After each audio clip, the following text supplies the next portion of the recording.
Portrait of a lady. The Jew of Malta says, "Thou hast committed fornication, but that was in another country, and besides, the wench is dead." Sounds like some legalistic ruling. That shouldn't have been made, right? Among the smoke and fog of a December afternoon, you have the scene arrange itself, as it will seem to do, with "I have saved this afternoon for you," and 4 wax candles in the darkened room, 4 rings of light upon the ceiling overheard, an atmosphere of Juliet's tomb, prepared for all the things to be said are left unsaid. We have been, let us say, to hear the latest Pole transmit the preludes through his hair and fingertips, so intimate this Chopin, that I think his soul should be resurrected only among friends, some 2 or 3 who will not touch the bloom that is rubbed and questioned in the concert room. And so the conversation slips among the velleities and carefully caught regrets, through attenuated tones of violins mingled with remote cornets, and begins, "You do not know how much they mean to me, my friends, and how rare and strange it is to find in a life composed so much of odds and ends, for indeed I do not love it. You knew, you are not blind, how keen you are to find a friend who has these qualities, who has and gives those qualities upon which friendship lives. How much it means that I say this to you. Without these friendships, life, what Chelkamar among the windings of the violins, and the ariettes of cracked cornets. Inside my brain a dull tom-tom begins, absurdly hammering a prelude of its own, capricious monotone, that is at least one definite false note.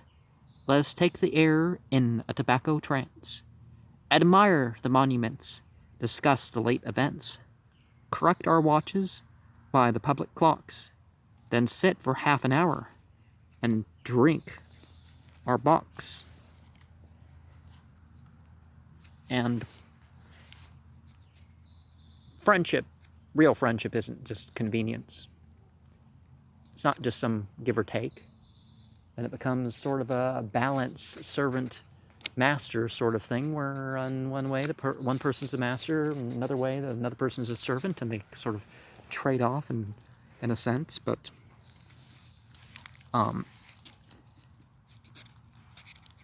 now that lilacs are in bloom, she has a bowl of lilacs in her room, and twists one in her fingers while she talks.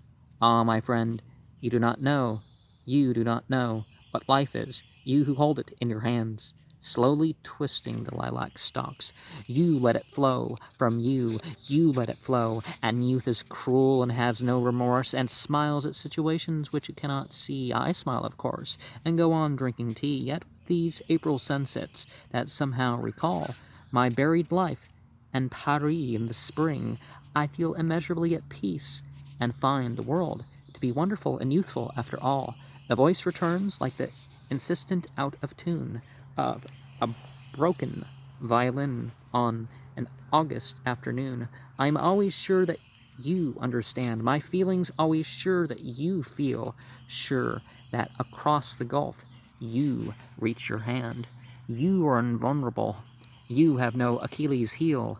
You will go on, and when you have prevailed, you can say, at this point many a one has failed. But what have I?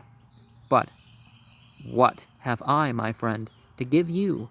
What can you receive from me? Only the friendship and the sympathy of one about to reach her journey's end. I shall sit here, serving tea to friends. I take my hats. How can I make a cowardly amends for what she has said to me? You will see me any morning in the park, reading the comics and the sporting page. Particularly, I remark, an English countess goes upon the stage. A Greek was murdered at a Polish dance. Another bank defaulter has confessed. I keep my countenance. I remain self-possessed, except when a street piano, mechanical and tired, reiterates some worn-out common song with the smell of hyacinths across the garden, recalling things that other people have desired. Are these ideas right or wrong? Well, one of the things that we should definitely engage is the trying to have, sort of the natural rather than the extracts of things, but be grateful of the material that you have use of and make good use of it. The October night comes down, returning as before, except for a slight sensation of being ill at ease. I mount the stairs and turn the handle of the door and feel as if I had mounted my hand on my hands and knees. And so you are going abroad, and when you do return, but that's a useless question. You hardly know when you are coming back. You will find so much to learn. My smile falls heavily among the bric-a-brac.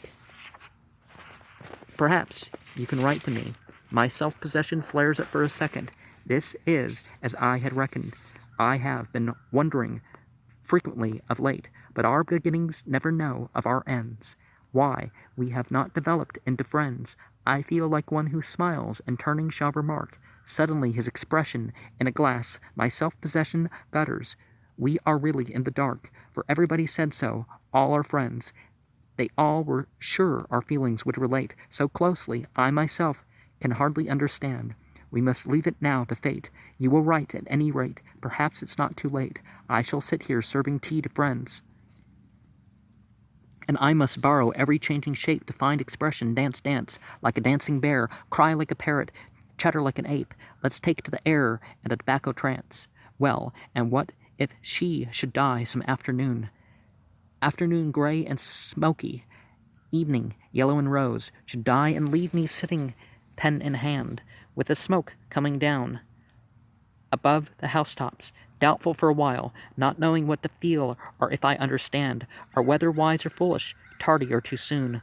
Would she not have the advantage after all? This music is successful with a dying fall, now that we talk of dying. And should I have the right to smile? And we can definitely look at things and think, oh, this should have been the case, and maybe it shouldn't have. Things are a package, and you think a couple things on the list is why it should be, but there's something that you missed as to why it shouldn't be.